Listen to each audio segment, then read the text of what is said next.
El sol apenas comenzaba a salir cuando el pequeño cachorro despertó en el parque.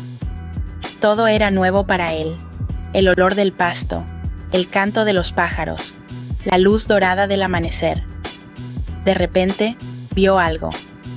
Sin pensarlo, comenzó a correr torpemente, con sus patitas pequeñas y su cola moviéndose sin parar.